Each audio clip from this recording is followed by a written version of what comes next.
би энэ спортоор хичээллээд 2 жил болж байна. Тэгээд энэ спорт эмэгтэйнд маш тохирсон спорт гэж боддог.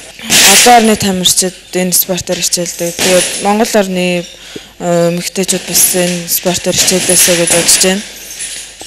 Тэгээд энэ спортоор хичээлснээр маш төвчээртэй, зоригтой, хүчтэй бол. Монголын одоо эмэгтэй одоо тамирчны сая үзэгч та бүхэнд хүргэлээ. За энэ Баттулгын халиун гэж энэ тамирчин бол 1992 онд төрсэн юм залуу тамирчин.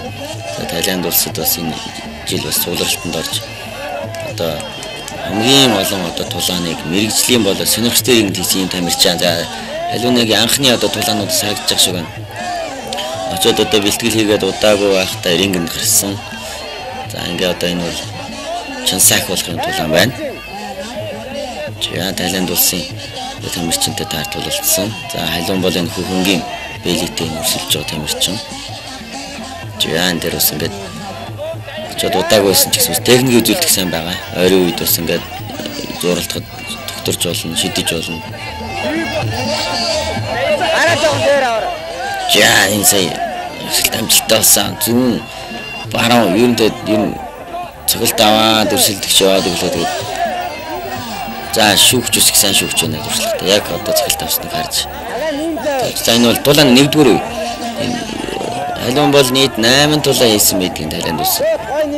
Энэ бол эмэгтэй тамирчнууд маш их тоо.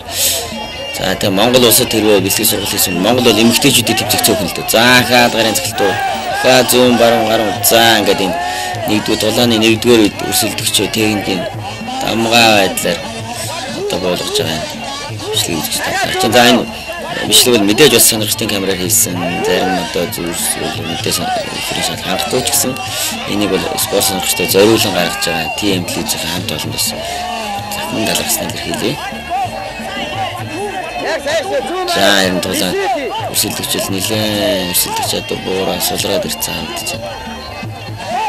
За энэ яг шүүгч бас сайн шүүгч байна. Ямар ч тулалдах чадваргүй болсныг болж харсан. За ингээд халуун маань анхныхаа одоо тулаанд ялалт техникийн дамгаа байдлаар ялт болгож